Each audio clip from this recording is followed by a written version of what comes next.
Assalamualaikum warahmatullahi wabarakatuh. Alhamdulillahilladzi farada siyama wa anzala al-Qur'ana fi syahri Ramadan. Wassalatu wassalamu ala ajwadi an-nas bil khairi Sayyidina Muhammadin wa ala alihi wa sahbihi ajma'in. Ayah bunda yang berbahagia, sahabat Facebook dimanapun berada, alhamdulillah wa syukurillah, kita sekarang sudah berada di hari yang ke-28 di bulan Sya'ban. Ini artinya 1 atau 2 harian lagi kita akan memasuki bulan yang sangat mulia, bulan suci Ramadan, bulan ibadah, bulan ketaatan, bulan panen pahala. Namun ayah bunda sekalian, sahabat Facebook yang berbahagia, Ramadan kali ini tentu berbeda dengan Ramadan di tahun-tahun sebelumnya. Ramadan tahun ini memiliki keistimewaan dan kekhususan tersendiri karena kita akan menjalani Ramadan di tahun ini di tengah-tengah suasana wabah wabah COVID-19. Nah, karena itu ayah bunda sekalian yang dimuliakan Allah Subhanahu wa Ta'ala, sahabat Facebook dimanapun berada, pada kesempatan yang berbahagia ini kita ingin berbagi ya dalam Tau'iyah Ramadan 1441 Hijriah tentang bagaimana agar Ramadan kita tetap berkah walaupun kita menunaikannya di tengah-tengah kondisi wabah. Maka ayah bunda sekalian, sahabat Facebook dimanapun berada, ada beberapa persiapan tentunya yang harus kita lakukan. Menjadi sebuah keniscayaan bagi kita semua sebelum kita benar-benar memasuki bulan suci tersebut. Yang pertama ayah bunda sekalian, yang harus kita lakukan sebagai upaya persiapan agar Ramadan tahun 1441 ini tetap berkah walaupun di tengah-tengah wabah. Pertama, kita harus meningkatkan keimanan kita kepada Allah Subhanahu wa Ta'ala. Dengan cara apa? Apa kiatnya meningkatkan keimanan kepadanya? Adalah tentu dengan menghadirkan ketaatan kepadanya yang diawali di bulan Sya'ban ini atau di beberapa hari terakhir bulan Sya'ban ini dengan banyak-banyak melakukan istighfar, memohon ampun kepada Allah Subhanahu wa Ta'ala dan bertaubat kepadanya. Kenapa ini kita perlu lakukan? Karena ayah bunda, sahabat Facebook dimanapun berada, kita akan bisa merasakan nikmat ibadah di bulan Ramadan ketika kita menunaikannya dengan tanpa beban dosa, tanpa beban menanggung beban kesalahan-kesalahan, kemaksiatan-kemaksiatan yang kita lakukan baik kepada Allah Subhanahu wa Ta'ala ataupun kepada sesama makhluknya. Karena itu istighfar dan taubat adalah sebuah keniscayaan dalam upaya kita menyongsong hadirnya bulan suci Ramadan, bulan ibadah, bulan ketakwaan ini. Makanya tidak heran kalau para ulama kita, para salafus solih kita mengajarkan kepada kita untuk banyak-banyak beristighfar, banyak-banyak bertaubat kepada Allah Subhanahu wa Ta'ala sebelum memasuki bulan suci Ramadan ini. Barangkali ada hak-hak di antara saudara kita yang belum terpenuhi, segera tunaikan. Ada hak-hak Allah, hutang kita kepada Allah Subhanahu wa taala juga segera tunaikan. Mungkin di antara bunda, sahabat, Facebook yang akhwat yang masih punya hutang 1-2 hari Ramadan tahun kemarin, segera tuntaskan, segera bayar sebelum kita memasuki bulan Ramadan 1441 Hijriah ini. Kenapa kita harus beristighfar? Karena sebagaimana Allah Subhanahu wa taala jelaskan di dalam Al-Qur'an, Allah berfirman, "Istaghfiru rabbakum innahu kana ghaffara yursilis samaa'a 'alaikum midrara wa yumdidkum bi amwalin wa banin wa yaj'al lakum jannati wa yaj'al lakum anhara." Kata Allah, mohon ampunlah kalian semuanya kepada Allah Subhanahu wa taala. Innahu kana ghaffara, sesungguhnya Dia adalah Maha Pengampun. Yursilis samaa'a 'alaikum midrara.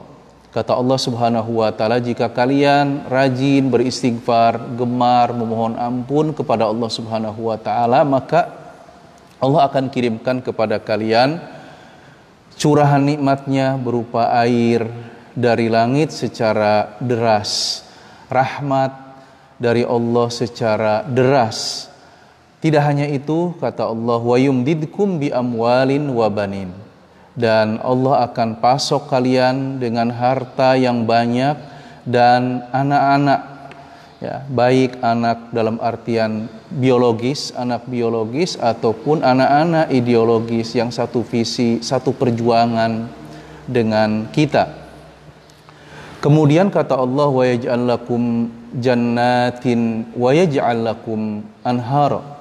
Allah juga akan berikan kepada kalian dengan rajinnya kalian beristighfar kepada Allah Subhanahu wa taala, mohon ampun kepadanya, adalah Allah jadikan bagi kalian kebun-kebun, ya, yang sangat banyak juga, ya. Kebun-kebun, wa yaj'al lakum anhara, dan Allah jadikan juga buat kalian anhar,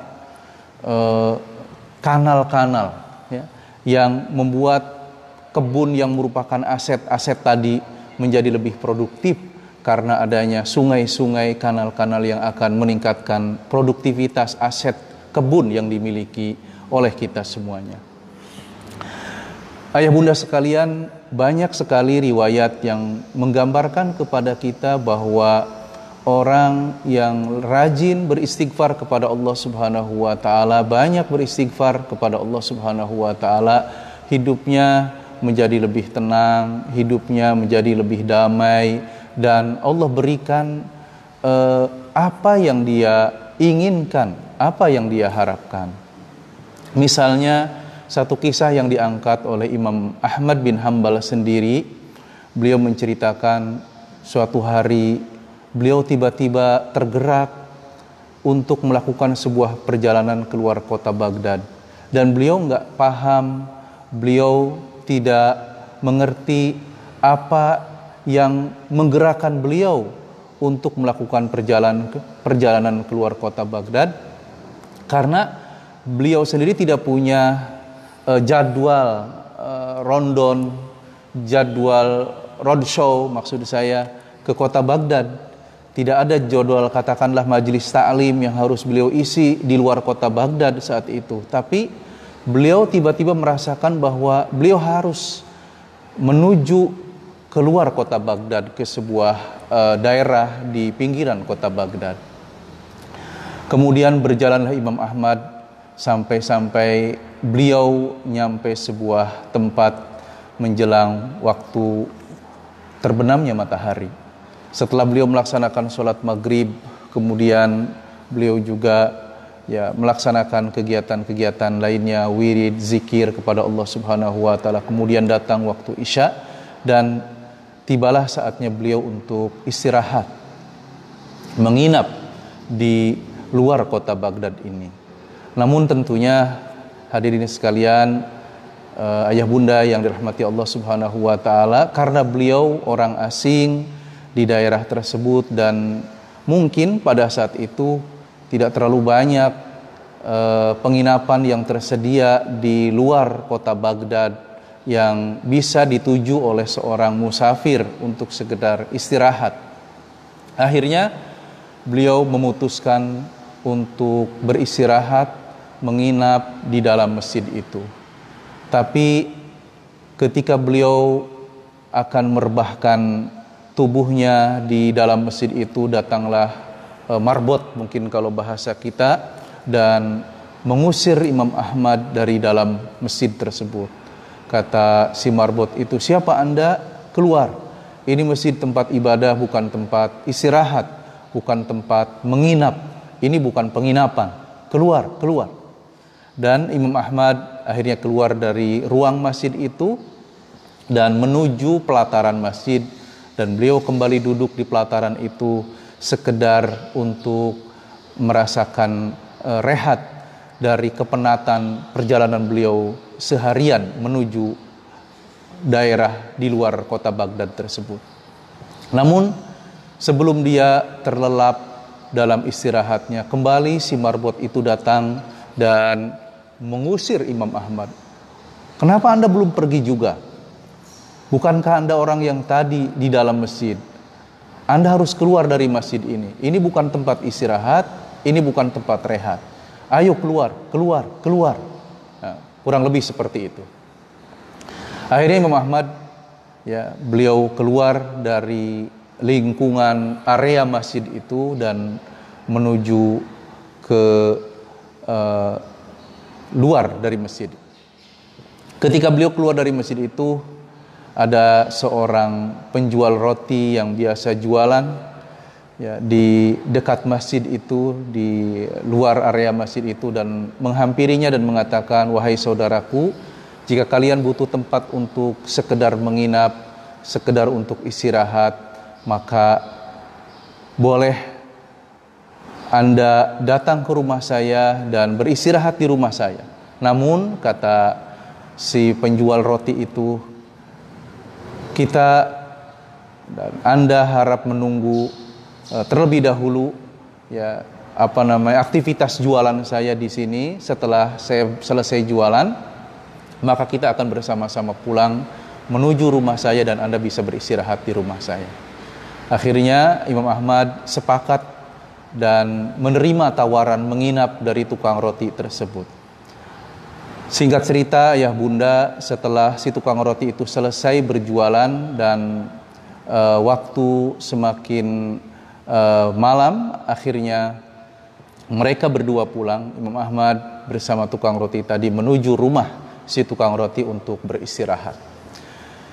Di pertengahan malam, ketika Imam Ahmad terbangun, terjaga dari tidurnya, dia melihat si tukang roti sudah terbangun terlebih dahulu rupanya. Dan setelah mereka melakukan qiyamul lail, mengisi malamnya dengan beribadah kepada Allah Subhanahu wa taala, berzikir, berdoa kepadanya, kemudian si tukang roti ini seperti biasa melaksanakan aktivitas rutin dia, yaitu membuat adonan roti. Namun hal yang istimewa dari si tukang roti itu adalah dia tidak lepas bibirnya dari istighfar kepada Allah Subhanahu wa taala. Bibirnya terus bergumam, beristighfar kepada Allah Subhanahu wa taala sambil tangannya bergerak membuat adonan roti dan menyiapkan hal-hal yang akan dia jual di esok harinya. Imam Ahmad tertarik dengan peristiwa itu dan dia bertanya, "Sejak kapan Anda melakukan hal seperti ini dan apa manfaat yang kau dapatkan dari istighfar yang terus Anda lakukan ini?" Si tukang roti itu mengatakan bahwa ini sudah saya lakukan belasan tahun, bahkan mungkin udah hampir 20 tahunan saya melakukan ini, dan hampir, kata dia, dari istighfar yang terus saya mudawamahi ini, saya lakukan ini, saya banyak sekali mendapatkan karunia, anugerah dari Allah Subhanahu wa taala. Hampir semua keinginan yang aku harapkan dari Allah Subhanahu wa taala Allah berikan kepada saya dan kepada keluarga saya, kata si tukang roti itu.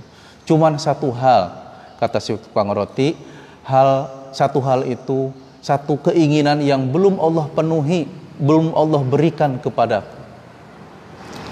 Ya, padahal saya terus beristighfar kepadanya. Kala itu Imam Ahmad penasaran dan bertanya, apa yang engkau harapkan, engkau inginkan dari Allah Subhanahu wa taala yang belum terpenuhi itu? Si tukang roti itu mengatakan, saya berharap ya bertemu dengan seorang imam yang soleh, seorang imam ahlul hadis, ya seorang imam yang saya dengar namanya berkali-kali, ya kemudian namanya begitu harum, dan saya ingin ya orang tersebut bisa hadir di rumah saya, menginap di rumah saya. Ketika mendengar jawaban dari tukang roti tersebut, Imam Ahmad kemudian tersadar, rupanya inilah yang menyebabkan beliau tiba-tiba tergerak keluar kota Baghdad tanpa agenda yang jelas, tanpa jadwal yang sudah ditetapkan.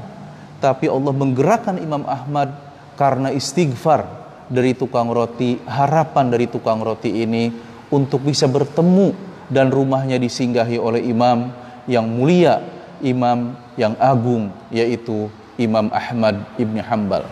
Ayah bunda sekalian, karena itu marilah kita sama-sama di bulan Ramadan, bahkan menjelang masuknya bulan Ramadan ini, banyak-banyak melakukan istighfar, memohon ampun kepada Allah Subhanahu wa taala. Mudah-mudahan dengan itu seluruh mara bahaya, seluruh musibah yang menimpa kita, menimpa keluarga kita, menimpa negara kita, Allah angkat dan Allah selamatkan kita semuanya. Kemudian ayah bunda sekalian yang dirahmati Allah Subhanahu wa taala, sahabat Facebook dimanapun berada, setelah kita melakukan istighfar, yang juga tidak kalah pentingnya yang harus kita lakukan adalah bertaubat kepada Allah Subhanahu wa taala, kembali kepada Allah Subhanahu wa taala agar kita mendapatkan kejernihan jiwa kembali darinya. Karena mungkin selama ini kita berjalan udah terlalu jauh.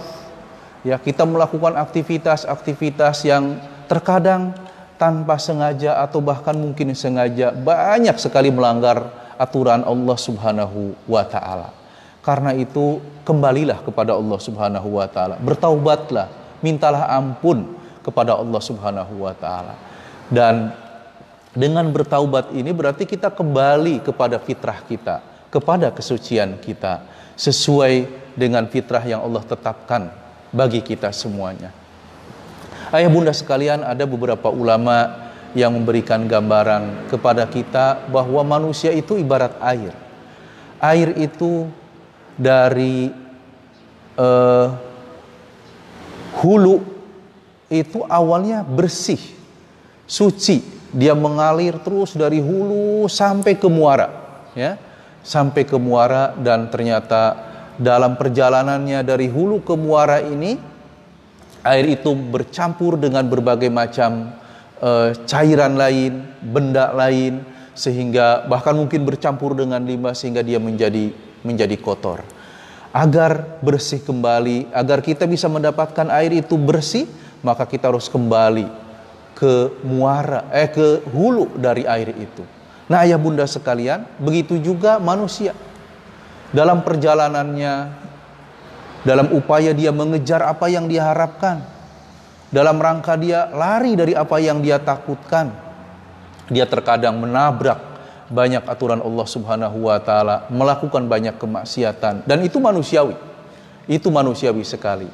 Tapi tentunya orang yang terbaik di antara orang-orang yang salah adalah orang yang segera sadar ketika dia salah dan kembali kepada jalan Allah Subhanahu wa taala, aturan Allah Subhanahu wa taala, dengan bertaubat kepadanya, kembali kepadanya. Dan ayah bunda sekalian, ketika kita bertaubat kepada Allah Subhanahu wa taala, maka Allah Subhanahu wa taala memberikan janji kepada kita semua dengan kesuksesan. Iya, kesuksesan hidup baik di dunia ini maupun di akhirat kelak. Dalam firman-Nya Allah Subhanahu wa taala mengatakan, "Wa tubu ilallahi jami'an ayyuhal mu'minun la'allakum tuflihun." Dan bertaubatlah kalian semuanya secara bersama-sama. Taubat nasional mungkin kalau bahasa kita sekarang, ya. Taubat secara kolektif, secara masif, bersama-sama kembali kepada Allah Subhanahu wa taala, wahai orang-orang yang beriman, la'allakum tuflihun, agar kalian sukses dalam kehidupan kalian, baik di dunia ini maupun di akhirat kelak. Nah, ini ayah bunda sekalian, langkah pertama yang harus kita lakukan agar kita tetap bisa menggapai berkah beribadah di bulan Ramadan walaupun di tengah-tengah mewabahnya virus COVID-19 ini. Yang kedua, yang tidak kalah pentingnya untuk kita persiapkan, ya, sebelum kita memasuki bulan Ramadan yang tinggal 2 harian lagi, adalah meningkatkan keilmuan kita, ya. Ya, i'dad ilmi, ya, menyiapkan peningkatan keilmuan kita baik terkait dengan ibadah Ramadan maupun terkait dengan teknis pelaksanaan syiar-syiarnya, terutama seperti yang tadi di awal sudah kita pahami bersama, bahwa kita di bulan Ramadan 1441 Hijriah ini berada dalam kondisi yang berbeda dengan Ramadan di tahun-tahun sebelumnya. Beberapa negara melakukan lockdown, ya. Kemudian di negeri kita sendiri beberapa wilayah telah melakukan PSBB, pembatasan sosial berskala besar. Nah, tentu pola penunaikan teknis pelaksanaan ibadah yang bersifat syiar di bulan Ramadan tahun ini berbeda dengan pelaksanaan syiarnya di tahun-tahun sebelumnya. Karena kalau kita tidak meningkatkan keilmuan, dikhawatirkan ayah bunda sekalian, sahabat Facebook yang berbahagia, kita jadi mati kutu, kita jadi kehilangan gaya, ya, kehilangan motivasi tentang apa yang harus kita lakukan di bulan Ramadan dengan serba keterbatasan dan tantangan wabah di mana-mana ini. Nah, ya bunda sekalian, perlu kita pahami bersama bahwa PSBB, ya, pembatasan sosial berskala besar itu bukan membatasi ibadah. Sekali lagi perlu kita pahami bersama bahwa PSBB ini bukan untuk membatasi ibadah. PSBB hanya mengatur teknis pelaksanaan ibadah yang bersifat syiar di tengah-tengah wabah, ya. Makanya agar kita bisa tetap optimal melakukan ibadah di bulan Ramadan ini, kita patut kiranya meningkatkan keilmuan kita tentang tata cara ibadah seperti apa yang bisa kita lakukan di bulan Ramadan tahun ini. Yang jelas, ayah bunda sekalian, tadi di antara pengetahuan yang harus kita tingkatkan, ya, terkait dengan teknis-teknis, ya, selain tadi ibadah Ramadan, keilmuan tentang ibadah Ramadan, juga tadi teknis-teknis pelaksanaan syiar-syiar ibadah Ramadan di tahun ini. Ayah bunda sekalian, para ulama kita jauh-jauh hari sudah memberikan panduan, memberikan kaidah-kaidah kepada kita ketika menghadapi problematika permasalahan yang tidak normal, permasalahan yang gawat, yang darurat sifatnya. Salah satunya misalnya mereka pernah mengatakan dalam beberapa ungkapan mereka di kitab-kitab Turos maupun di kitab-kitab fikih kontemporer, salah satunya beliau, para ulama mengatakan, la yungkaru taghayyurul ahkamil ijtihadiyah bi taghayyuril azman wal amkinah, bahwa kita tidak bisa menolak perubahan hukum ijtihadi, ya, dengan adanya perubahan waktu dan tempat. Jadi perubahan kondisi, perubahan situasi itu tidak bisa tidak bisa tidak, pasti ada dampaknya kepada perubahan hukum, kata mereka, terutama dalam hukum ijtihadiyah. Nah, kalau dalam hukum-hukum yang bersifat ijtihadiyah saja bisa terdampak oleh situasi dan kondisi, apalagi teknis, apalagi hal-hal yang sifatnya teknis dalam pelaksanaan ibadah-ibadah yang bersifat syiar. Kita tahu di bulan Ramadan, ya, di tahun-tahun sebelumnya kita biasa melaksanakan ibadah tarawih secara berjamaah di masjid.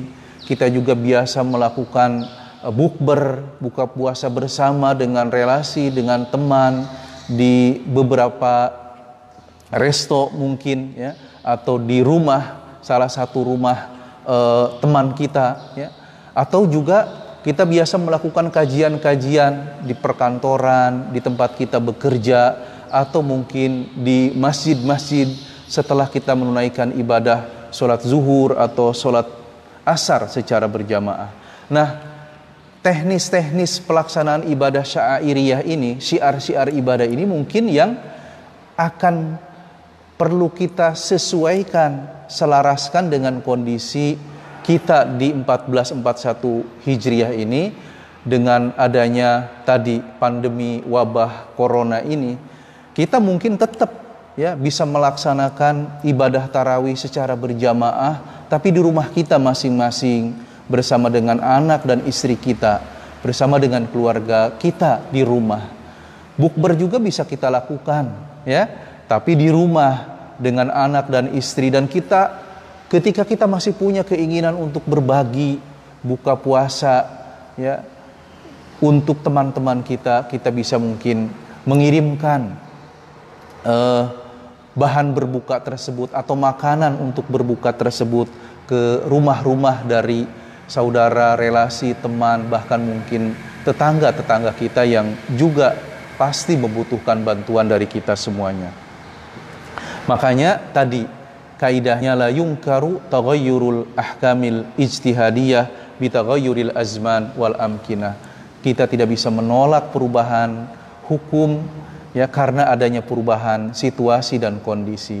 Sekali lagi, kalau dalam bab hukum saja bisa berubah, apalagi dalam faktor sekedar teknis pelaksanaan ibadah-ibadah yang bersifat syiar. Kemudian juga ada kaidah lain, ayah bunda sekalian, sahabat Facebook yang dirahmati Allah Subhanahu wa taala, yang diungkapkan oleh para ulama kita. Mereka mengatakan ad-darurat tubihul mahdhurat wad-daruratu tuqaddaru biqadariha. Kata mereka bahwa kondisi yang genting, kondisi darurat itu terkadang membolehkan hal-hal yang awalnya terlarang. Jadi kondisi yang tidak normal ini terkadang membuat, ya, sesuatu yang dalam kondisi normal dilarang menjadi dibolehkan. Namun demikian, para ulama juga mengatakan wad-daruratu tuqaddaru biqadariha. Kondisi genting ini, kondisi yang tidak normal ini harus kita sikapi secara proporsional, tidak gebyah uyah. Jadi walaupun kita nggak bisa misalnya tarawih berjamaah di masjid, kita bisa melakukannya tarawih di rumah bersama keluarga kita. Jadi jangan sampai gara-gara nggak ada tarawih di masjid, kemudian kita nggak tarawih, ya, nggak melaksanakan qiyamul lail, ya, qiyamul Ramadan. Padahal Rasulullah Shallallahu Alaihi Wasallam mewanti-wanti kita semuanya, ya, menganjurkan kita semuanya untuk banyak melakukan qiyam di bulan Ramadan. Salah satu sabdanya beliau mengatakan, man qoma Ramadana imanan wahtisaban ghufira lahu ma taqaddama min dzambih. Barang siapa yang melakukan qiyam di bulan Ramadan, melaksanakan ibadah di bulan Ramadan, maka Allah akan ampuni dosa-dosanya yang lalu, ya, dosa-dosanya yang lalu-lalu, ya. Begitu juga Rasulullah mengatakan, man shoma Ramadana imanan wahtisaban ghufira lahu ma taqaddama min dzambi. Barang siapa yang melaksanakan ibadah puasa di bulan Ramadan, maka Allah Subhanahu wa taala akan menghapuskan dosa-dosa dia yang lalu-lalu. Ayah bunda sekalian, inilah memang keistimewaan bulan Ramadan, bulan penghapus dosa, ya. Di antara bulan-bulan yang ada dalam satu tahun, hanya bulan Ramadan yang mendapatkan keistimewaan dari Allah Subhanahu wa taala sebagai bulan penghapus dosa. Nah, ya Bunda sekalian, berikutnya yang juga jadi pertanyaan di antara kita semuanya, kenapa kita perlu meningkatkan pengetahuan kita, keilmuan kita tentang ibadah Ramadan terkhusus di tahun ini? Karena ada satu ungkapan, ya, ada satu ungkapan dari para ulama, kata mereka, mauqifuna nahwa asyai yatawaqqaf hasba tasawwurina nahwahu. Saya ulangi, mauqifuna nahwa syai'i yatawaqqaf hasba tasawwurina nahwahu. Bahwa penyikapan kita, pengamalan kita terkait sesuatu itu berbanding lurus, ya, dengan potret kita, cara pandang kita terkait sesuatu tersebut. Jadi kalau misalnya kita memandang bahwa Ramadan ini hanya syahrus siam saja, bulan puasa saja, maka dampaknya, ya Bunda sekalian, kita sudah merasa menunaikan seluruh ibadah Ramadan dengan hanya berpuasa, menjalankan tadi, menahan diri dari hal-hal yang membatalkan puasa, dari mulai terbit fajar sampai terbenam matahari, ya. Dan kita udah merasa luar biasa banget, ya, udah merasa utuh menunaikan ibadah Ramadan. Kenapa? Karena tadi dilatar belakangi dengan pemahaman kita bahwa Ramadan itu adalah bulan puasa saja, ya, aktivitasnya hanya puasa saja. Padahal bulan Ramadan memiliki banyak istilah, banyak amalan yang bisa kita lakukan di bulan Ramadan. Nah, ayah bunda sekalian, sahabat Facebook dimanapun berada, ada satu hadis dari Imam At-Tirmidzi, ya, yang disampaikan oleh Abu Hurairah radhiyallahu an, yang menggambarkan kepada kita tentang apa yang terjadi ketika malam pertama di bulan suci Ramadan, ya. Bunyi hadisnya seperti ini, dikatakan oleh Abu Hurairah, ya, dari Rasulullah sallallahu alaihi wasallam, "Idza kana awwal lailatin min syahri Ramadan, ya, suffidat asyayatinu wa maradatu al-jin wa ghulliqat abwabu an-nar falam yuftah minha bab wa futihat abwabul jannah falam yughlaq minha bab wa yunadi munadin ya baghiyal khairi aqbil wa ya baghiya asyarri aqsir walillahi utaqa minan nar wa dzalika kullu lailah." Kata Abu Hurairah dari Rasulullah sallallahu alaihi wasallam bahwa ketika malam pertama bulan Ramadan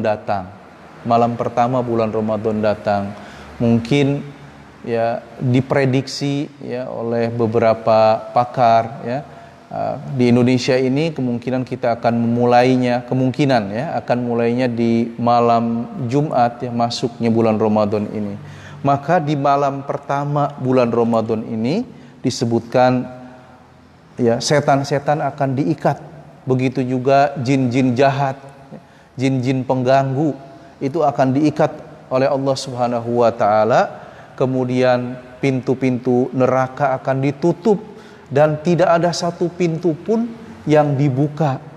Sebaliknya, wa futtihat abwabul jannah, seluruh pintu surga akan dibuka oleh Allah Subhanahu wa taala dan tidak ada satu pintu pun yang ditutup oleh Allah Subhanahu wa taala. Makanya manfaatkan di bulan Ramadan ini untuk banyak melakukan banyak agenda kebaikan, banyak daftar kebaikan yang harus kita lakukan.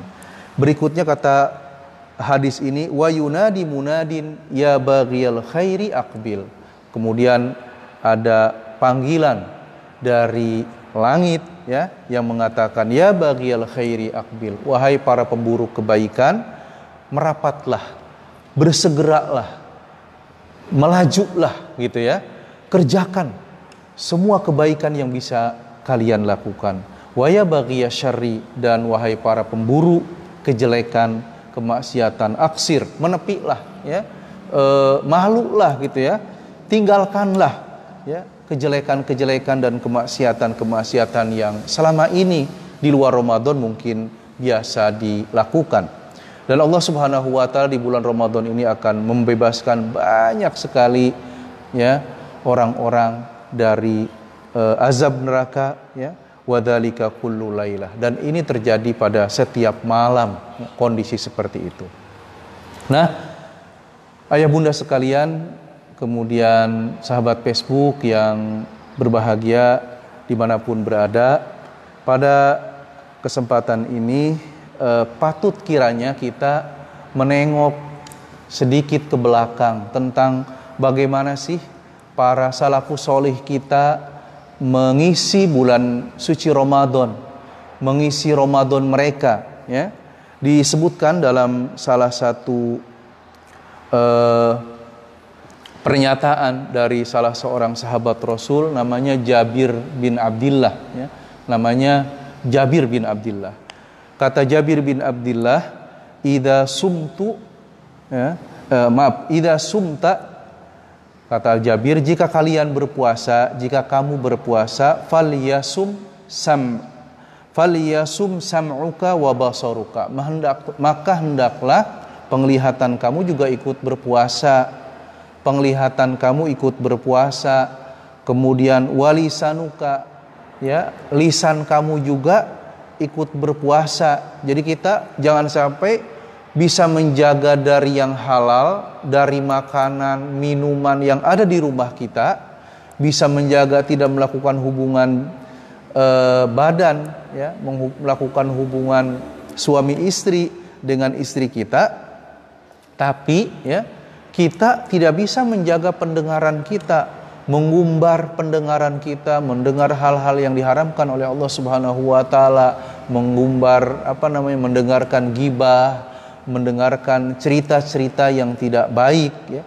Kemudian juga kita tidak bisa menjaga penglihatan kita, kita mengumbar pandangan kita melihat hal-hal yang diharamkan oleh Allah Subhanahu wa taala, melihat aurat, melihat hal yang dimaksiatkan ya, melihat kemaksiatan-kemaksiatan. Begitu juga kita tidak bisa menjaga lidah ya. Di sini katakan falyasum ya lisanuka anil kadzib, hendaklah lisan kamu juga harus berpuasa dari kebohongan, dari hoax atau hoax ya.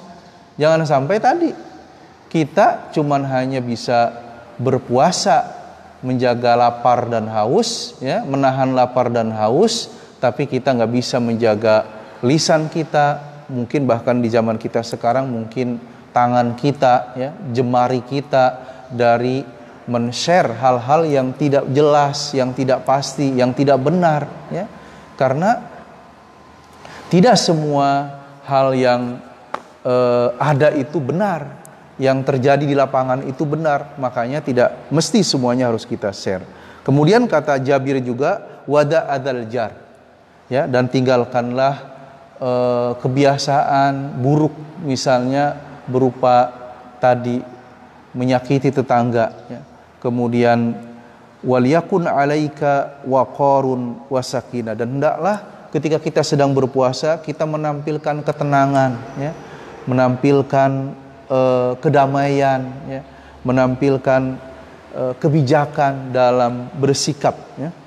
Sehingga di akhir ungkapannya Jabir bin Abdillah mengatakan wala taj'al yauma saumika kayaumi fitrika, jangan sampai hari puasa kita nggak beda jauh dengan hari ketika kita nggak berpuasa. Nah, makanya yang dirahmati Allah Subhanahu wa taala, para ulama kita ya mengatakan ya bahwa Ramadan ini adalah syahrut ta'ah. Yang pertama, Ramadan ini adalah syahrut ta'ah, bulan ketaatan ya. bulan kita melakukan banyak sekali ketaatan. Kalau kita melihat bagaimana para salafus soleh kita, mereka ketika berpuasa ini, ya, mereka berupaya, di sini disebutkan ya tanafasuna fit taati wal qurbat. Mereka berlomba dalam melakukan ketaatan dan taqarrub kepada Allah Subhanahu wa taala. Sehingga disebutkan di sini yahtasibuna naumahum kama yahtasibuna qaumatahum. Jadi mereka berupaya tidurnya saja bagaimana bisa bernilai ibadah gitu ya. Ya, tidurnya dalam rangka menghimpun kekuatan untuk bisa tadi melakukan qiyam di malam hari ya kepada Allah Subhanahu wa taala dalam rangka mengejar taqarrub kepadanya. Kemudian juga mereka disebutkan ya'maluna bi kitabillahi wa sunnati rasulih. Dalam ibadah Ramadan ini mereka berupaya untuk mengamalkan ya kitab-kitab Allah Subhanahu wa taala, mengamalkan apa yang diperintahkan oleh Allah Subhanahu wa taala dalam kitab Al-Qur'an maupun dalam ya sunnah Rasul sallallahu alaihi wasallam. Kemudian berikutnya Ramadan juga adalah syahrus syam ya. Ya, bulan berpuasa ya. Tentu puasa yang dimaksudkan di sini ya bukan hanya sekedar tadi ya al-imsak anil mufattirat ya, menahan diri dari hal-hal yang membatalkan puasa ya, dari makan dan minum atau berhubungan di siang hari saja, tapi tadi ya menahan diri dari semua yang membatalkan puasa hissiyan wa ma'nawiyan, membatalkan puasa atau membatalkan pahala puasa ya. Ya, seperti ya ada satu kisah yang digambarkan di zaman Rasul sallallahu alaihi wasallam, ada dua orang sahabiat yang berpuasa di bulan Ramadan tapi mereka asyik ngerumpi, asyik gibah, riya ya, asyik menceritakan keburukan-keburukan saudaranya. Maka kemudian Rasulullah Shallallahu Alaihi Wasallam mengomentari apa yang terjadi itu. Kata Rasul, mereka mampu menahan diri dari yang dihalalkan oleh Allah Subhanahu Wa Taala. Makanan, minuman di rumah kita, milik kita itu halal, bisa kita makan. Ya, tentunya bukan di siang hari, ya, di malam hari, ya, di malam hari bulan Ramadan. Kita bisa secara umum menahan diri dari yang halal itu, ya, yang ada di rumah kita, milik kita sendiri. Tapi terkadang banyak di antara kita yang tidak bisa menahan diri dari yang diharamkan, yaitu memakan daging saudara kita yang sudah mati. Itu yang digambarkan oleh Allah dalam Al-Quran ya, tentang gibah, bahwa orang yang menggibah saudaranya seperti memakan daging bangkai saudaranya sendiri. Nah, hari ini sekalian yang dimuliakan Allah Subhanahu wa taala, jadi Ramadan adalah syahrus syam dalam artian tadi kita menjaga diri kita, mengendalikan diri kita dari hal-hal yang bisa membatalkan puasa atau membatalkan pahala puasanya. Berikutnya, Ramadan juga disebutkan oleh para ulama kita sebagai syahrul qiyam ya, bulan untuk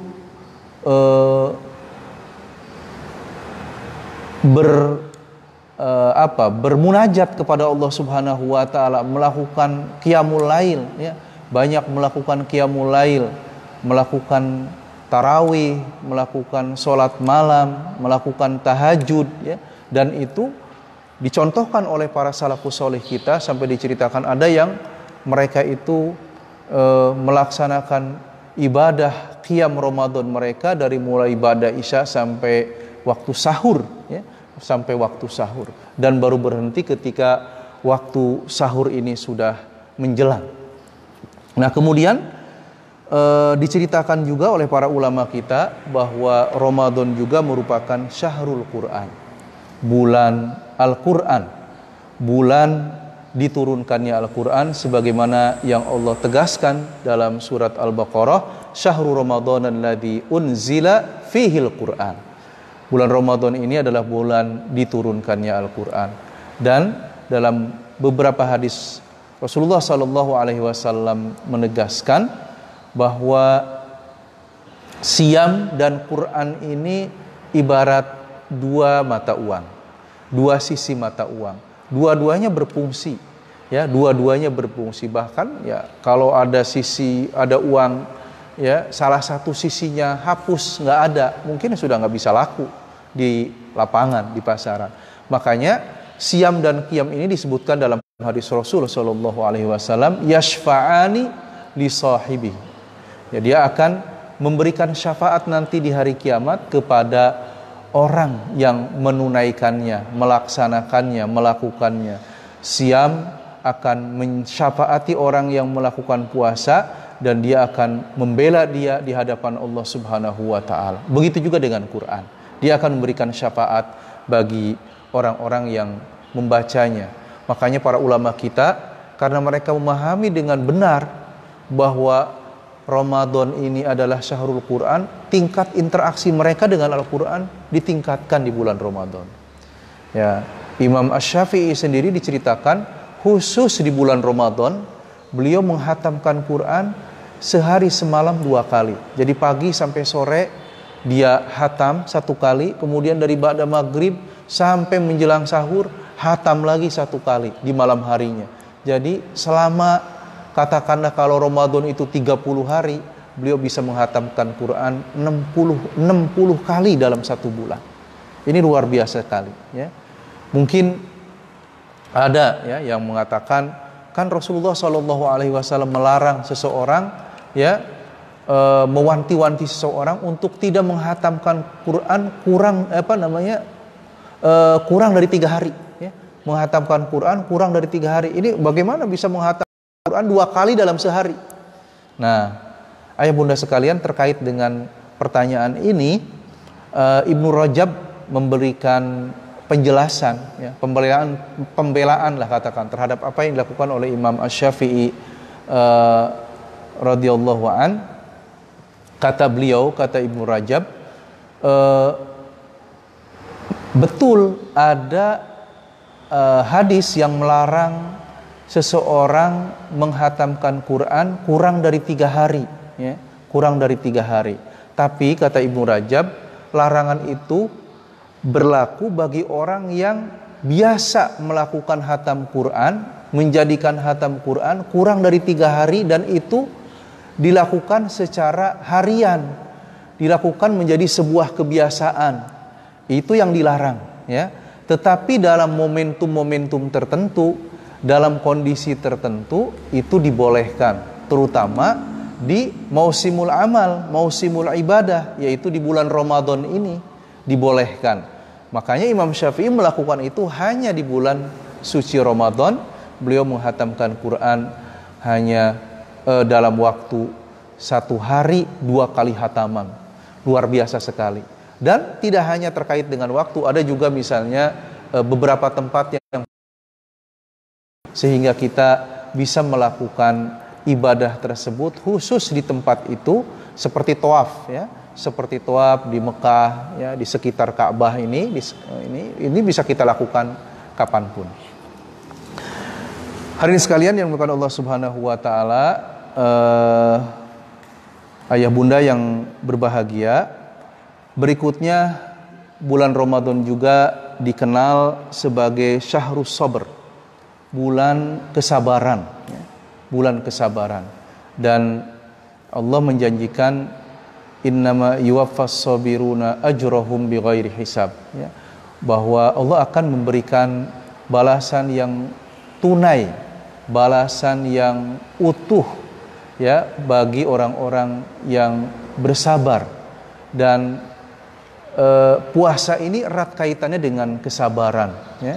Kita dilatih untuk bisa mengendalikan diri kita, mengendalikan keinginan-keinginan kita, ya, terutama keinginan-keinginan yang tidak baik, bahkan yang baik sekalipun, ya, kalau belum saatnya, belum tiba waktunya, kita tahan dulu, ya, kita kendalikan dulu, baru ketika sudah sampai saatnya kita diizinkan untuk melaksanakannya. Intinya adalah bahwa dengan kesabaran ini kita insya Allah akan banyak sekali mendapatkan balasan di sisi Allah Subhanahu wa Ta'ala. Kemudian ayah bunda sekalian, berikutnya Ramadan juga dikenal dengan Syahrul Muasat. Syahrul Al-Muasat, bulan kepedulian, ya, bulan kepedulian sosial, bulan solidaritas sosial, ya. Harapannya ayah bunda sekalian, di bulan Ramadan yang penuh dengan keberkahan ini, kita banyak melakukan aksi-aksi sosial, ya, menunjukkan kesolihan sosial kita kepada Allah Subhanahu wa Ta'ala dengan cara banyak berbagi, ya, banyak berbagi dengan sesama saudara kita, terutama dalam kondisi seperti yang kita alami sekarang ini, ya, yang akan kita alami di bulan Ramadan tahun ini, di mana tadi banyak saudara-saudari kita yang ya terkendala untuk bisa melakukan aktivitas mencari nafkah, ya, karena pabrik ditutup, ya, kemudian juga ya, kantornya diliburkan, ya, sehingga dia hanya bisa bekerja di dalam rumah dan relatif tidak bisa leluasa untuk menggapai mencari rizki Allah Subhanahu wa Ta'ala seperti yang biasa mereka lakukan di Ramadan sebelumnya. Nah, karena itu kita harus meniru apa yang dilakukan oleh Rasulullah Sallallahu Alaihi Wasallam dan para salafus saleh kita. Diceritakan dalam salah satu hadis Rasulullah Sallallahu Alaihi Wasallam itu, ya, digambarkan kana Nabi Sallallahu Alaihi Wasallam ajwadan nasi bil khair, ya. Rasulullah Sallallahu Alaihi Wasallam, ya, Nabi kita semuanya ini adalah orang yang paling pemurah dalam hal kebaikan, ya, gemar memberi, gemar berbagi, ya. Wa kana, ya, wa ajwadu ma yakunu fi Ramadan. Dan beliau lebih, ya, pemurah lagi, lebih senang berbagi lagi ketika datang di bulan Ramadan, ya, ketika ada di bulan Ramadan. Kenapa? Karena tentu, ya, pahala kebaikan yang kita lakukan di bulan Ramadan nilainya akan dilipat gandakan oleh Allah Subhanahu wa Ta'ala, bahkan, ya, bisa berstatus pahalanya itu seperti pahala melakukan amalan yang wajib. Kemudian ayah bunda sekalian yang dimuliakan Allah Subhanahu wa Ta'ala, ya, yang ketujuh, ya, bulan Ramadan juga disebut dengan Syahru At-Tadhiyah, bulan pengorbanan, ya, atau juga disebut dengan Syahrul Jihad, bulan perjuangan, ya, bulan perjuangan. Dan Rasulullah Sallallahu Alaihi Wasallam serta para sahabatnya memberikan contoh yang luar biasa kepada kita semuanya, bahwa bulan Ramadan itu bukan alasan untuk bermalas-malasan karena kita letih, karena kita lapar, karena kita haus, kemudian kita tidak produktif, kemudian kita jadi banyak tidur misalnya. Justru, ya, bulan Ramadan itu bulan yang memompa semangat kaum muslimin, ya, pada zaman dahulu dan harapannya juga di masa kita sekarang ini. Rasulullah Shallallahu Alaihi Wasallam misalnya dengan para sahabatnya banyak sekali melakukan jihad, ya, perjuangan di jalan Allah Subhanahu wa Ta'ala di bulan Ramadan. Perang Badar sendiri terjadinya di bulan Ramadan, dan itu tidak menghalangi para sahabat Rasul Sallallahu Alaihi Wasallam untuk berjuang, berjihad, ya, melakukan aktivitas di bulan Ramadan dalam rangka mengejar ketakwaan kepada Allah Subhanahu wa Ta'ala. Nah, ya bunda sekalian, bukan Allah Subhanahu wa Ta'ala, kita sudah membahas tadi dua persiapan yang harus kita lakukan agar ibadah kita di bulan Ramadan ini tetap khidmah, menghadirkan keberkahan walaupun kita tunaikan di tengah-tengah wabah. Ya, tadi pertama meningkatkan keimanan kita, ya, diawali dengan istighfar dan taubat. Yang kedua meningkatkan keilmuan kita, ya, baik terkait dengan ibadah Ramadan itu sendiri maupun dengan teknis pelaksanaan ibadah yang bersifat syiar yang akan kita laksanakan di bulan Ramadan tahun ini. Dan yang ketiga, ayah bunda sekalian yang dimuliakan Allah Subhanahu wa taala, yang juga perlu kita tingkatkan bersama adalah ketakwaan kita. Yang perlu kita tingkatkan bersama sebagai persiapan kita menghadapi Ramadan adalah meningkatkan ketakwaan kita, semangat kita untuk melaksanakan perintah-perintah Allah Subhanahu wa taala, dan yang kedua meningkatkan tadi ya, pengendalian diri kita untuk menjauhi semua yang dilarang oleh Allah Subhanahu wa taala, atau yang biasa kita istilahkan dengan takwa. Melaksanakan apa yang diperintahkan dan menjauhi semua yang dilarang oleh Allah Subhanahu wa taala. Kenapa? Ya, kita harus terus meningkatkan ketakwaan kita kepada Allah Subhanahu wa taala, karena Allah Subhanahu wa taala memberikan garansi kepada kita adanya 5 balasan ya. Adanya 5 balasan bagi orang-orang yang bertakwa kepadanya, orang-orang yang terus melakukan ketaatan kepadanya, melaksanakan perintahnya dan sabar dalam menjauhi larangan-larangan Allah Subhanahu wa taala. Allah katakan dalam surat At-Talaq ayat 2 sampai ayat 5 ya, yang intinya di situ Allah katakan wa may yattaqillaha yaj'al lahu makhraja. Barang siapa yang bertakwa kepada Allah Subhanahu wa taala, maka Allah akan jadikan baginya solusi, jalan keluar dari setiap permasalahan yang dia hadapi, setiap problematika yang menimpanya. Allah akan berikan jalan keluar.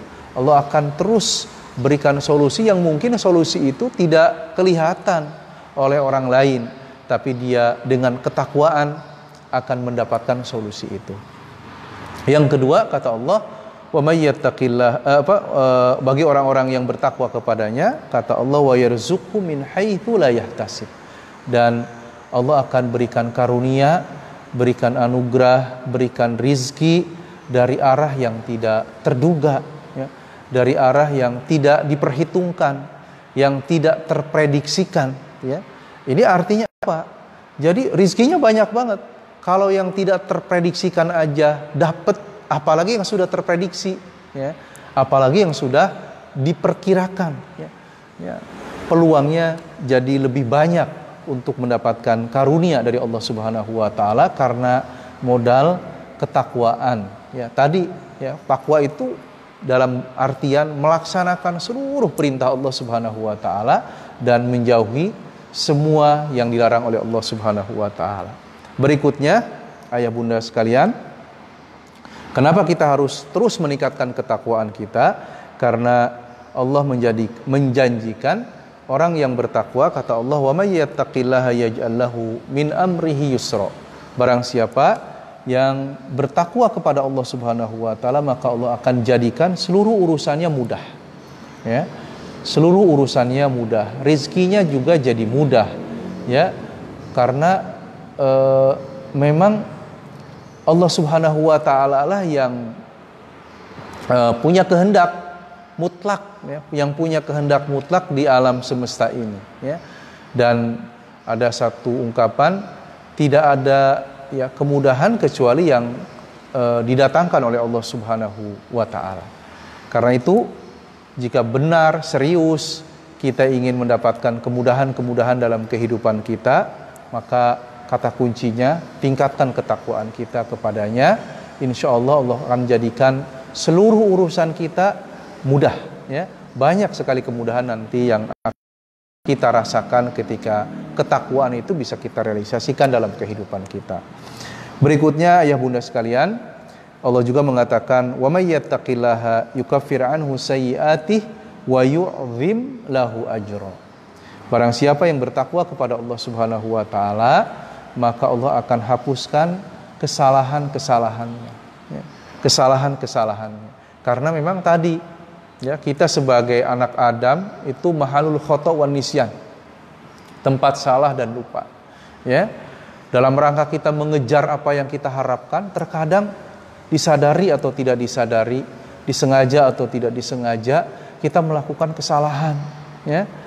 Kemudian juga dalam rangka kita lari dari apa yang kita takutkan, ya. Dari apa yang kita takutkan, yang kita khawatirkan terjadi pada diri kita, pada keluarga kita, juga terkadang kita melakukan kesalahan. Namun ayah bunda sekalian, jika kita terus merapat kepada Allah, tadi bahasa Qur'annya takwa, kita bertakwa kepadanya, maka kesalahan-kesalahan ini akan Allah hapuskan, Allah ampuni, gitu ya. Dan yang terakhir kata Allah, wa yu'zim lahu ajra, Allah akan lipat gandakan, Allah akan perbesar balasan yang akan diberikan kepada orang-orang yang bertakwa kepadanya.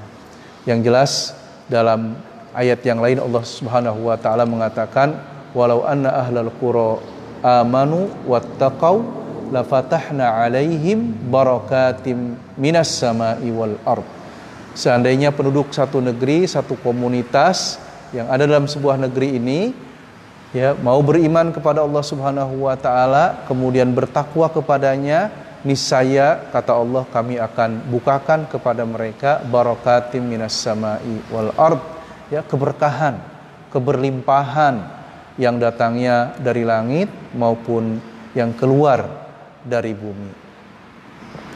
Nah, ayah bunda sekalian, demikian, ya, sekedar berbagi tentang kiat menghadapi Ramadan di tengah-tengah wabah di 1441 Hijriah ini, biar kita tetap bisa melaksanakan ibadah Ramadan dengan penuh kenyamanan, dengan penuh keamanan, dan sesuai dengan arahan-arahan baik dari Majelis Ulama Indonesia kita maupun dari para pemimpin kita, ya, sehingga kita bisa keluar, ya, di bulan Ramadan ini menjadi pribadi-pribadi yang muttaqin, pribadi-pribadi yang berkualitas, pribadi-pribadi yang lebih siap lagi untuk mengemban misi peradaban di masa depan ini. Demikian ayah bunda yang bisa saya sampaikan.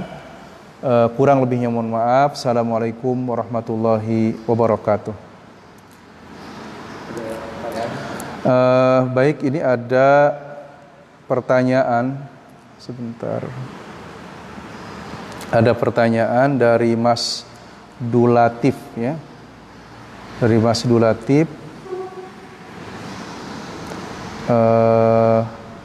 Disebutkan ketika DPP dan MUI memfatwakan untuk sholat tarawih di rumah saja, dan kader di lingkungannya sebagai salah satu yang mempunyai peran penting di masjid atau musola bisa sebagai imam yang biasa menjadi imam tarawih atau kegiatan lainnya.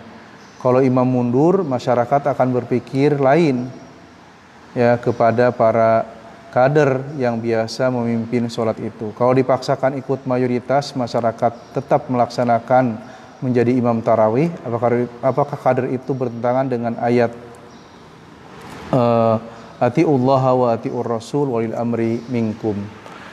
Terkait dengan pertanyaan ini, ayah bunda sekalian, memang tadi, ya, kita perlu mengedukasi masyarakat kita, mengedukasi umat kita tentang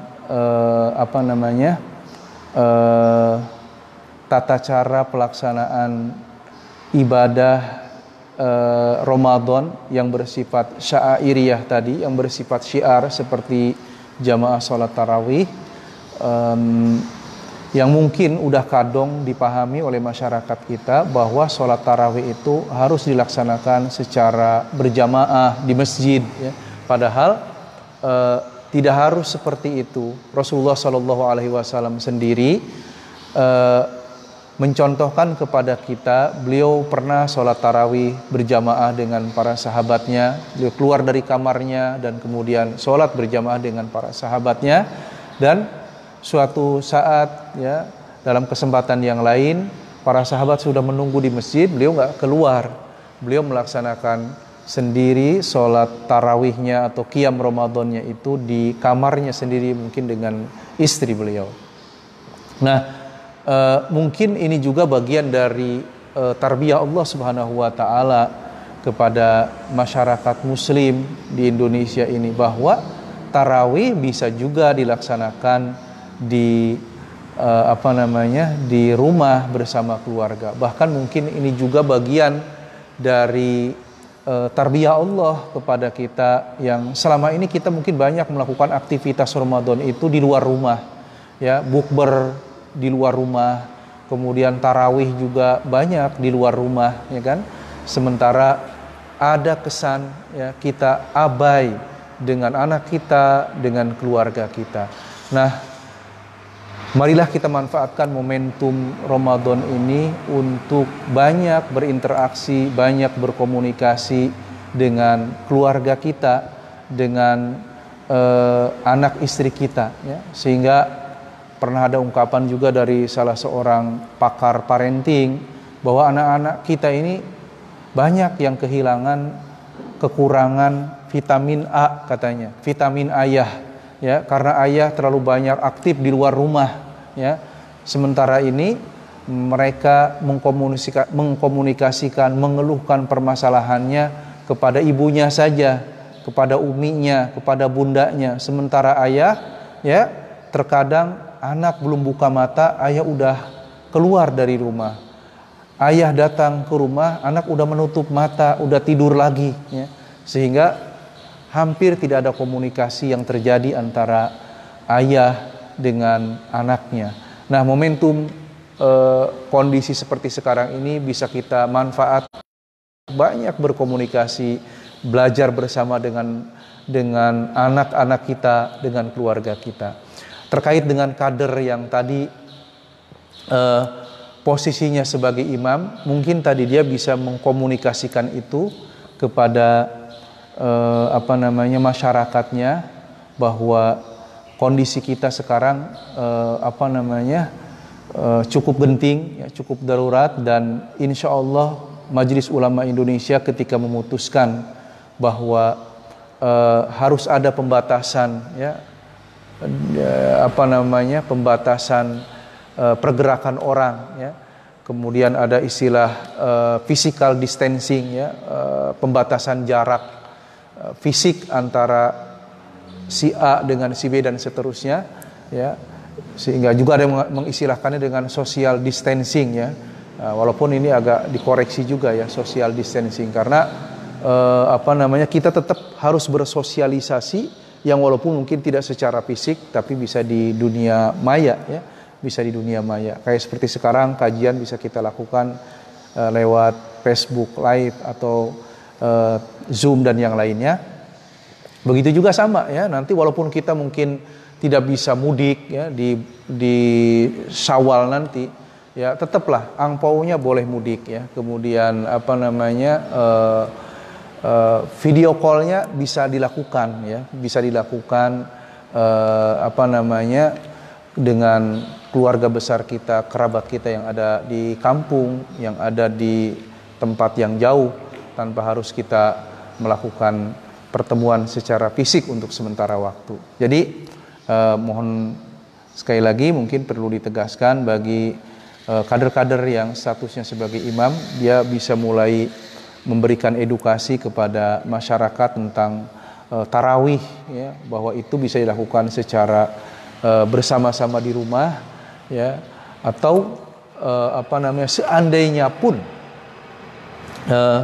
tadi, ya, kita punya kaidah bahwa ad-daruratu tuqaddaru biqadariha, bahwa kondisi genting, kondisi darurat ini harus kita sikapi secara proporsional. Tinggal kita lihat kondisi di daerah kita ini masuknya udah zona merah atau masih hijau atau bagaimana. Kalau dia udah masuk kategori zona merah, artinya penyebaran wabah di situ sudah relatif masif, ya. Maka ini mau tidak mau kita harus katakan, harus berani menyatakan bahwa nggak mungkin kita bisa melaksanakan tarawih secara berjamaah rame-rame di masjid seperti tahun-tahun sebelumnya, ya. Karena ini bisa mengundang penyebaran wabah lebih besar lagi. Nah, seandainya pun, ya, menurut informasi yang valid, ya, dari lembaga yang punya otoritas ya, lembaga kesehatan atau lembaga pemerintahan yang mengurusi tentang COVID, bahwa daerah kita, kampung kita itu masih dalam kategori belum merah ya, belum merah, misalnya masih aman gitu, tetap ya seandainya pun akan melakukan ibadah berjamaah di masjid, maka SOP ya, standar operasionalnya, kemudian prosedurnya harus ditempuh yang memenuhi kriteria kesehatan ya, tadi ada jaga jarak ya, kemudian apalagi disediakan alat-alat yang dibutuhkan untuk menjaga kesehatan kita masing-masing, ada alat untuk mencuci tangan, ada sabun, kemudian juga area yang akan digunakan sebelumnya disemprot pakai disinfektan, dan masing-masing jamaah membawa sajadah masing-masing ya. Dan tadi diingatkan bagi yang sakit ya untuk tidak usah ke masjid dulu. Yang demam, yang batuk, yang dalam kondisi tidak fit lah secara kesehatan, dianjurkan untuk tetap di rumah dan tidak datang ke masjid. Kemudian ada lagi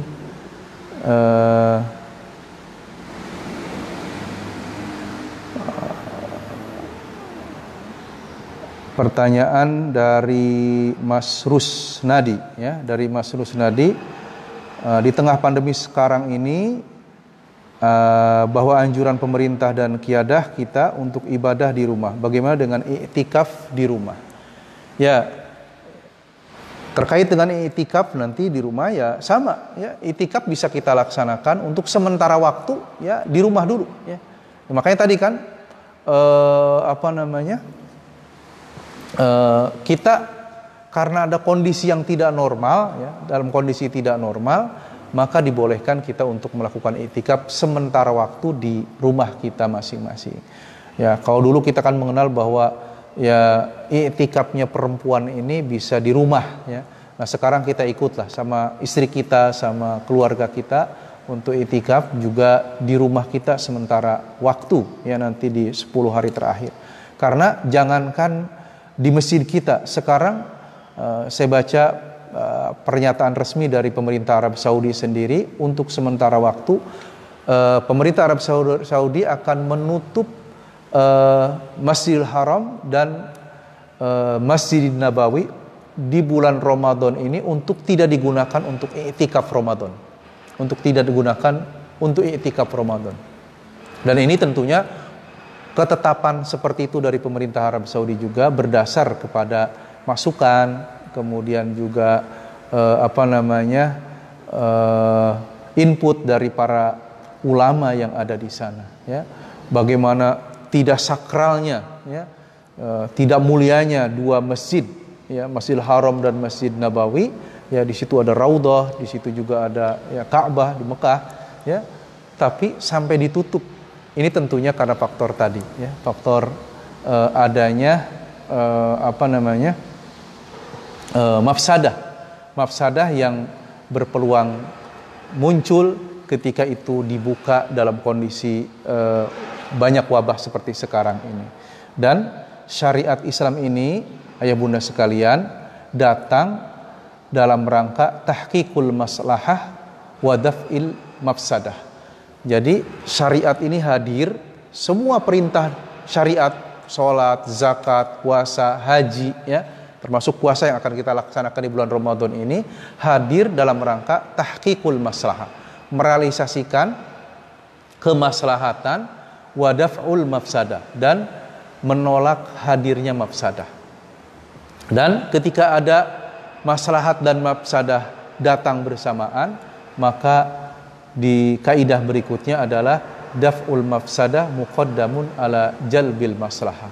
Menolak kemaslahatan itu menolak kemafsadatan, kerusakan itu harus kita dahulukan dibanding menghadirkan kemaslahatan.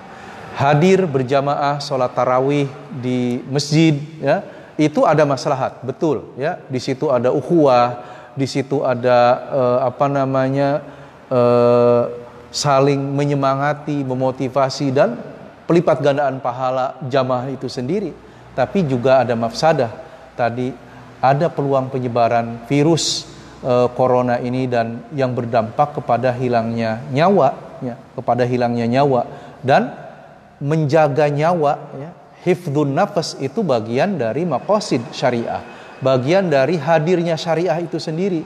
Maka ketika diduga di situ akan terjadi mafsadah, maka daf'ul mafsadah, ya, menolak hadirnya mafsadah itu harus kita dahulukan daripada sekedar maslahat adanya tadi kebersamaan, adanya kenikmatan dari pertemuan-pertemuan di masjid untuk pelaksanaan sholat tarawih berjamaah.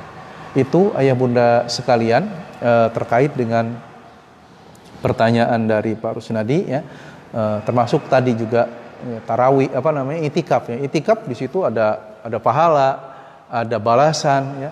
Namun juga di situ ketika jumlahnya masih banyak berkumpul semuanya di situ dan diduga kuat, ya, ada yang sakit misalnya, ini berpeluang akan adanya penyebaran dari virus yang mematikan itu.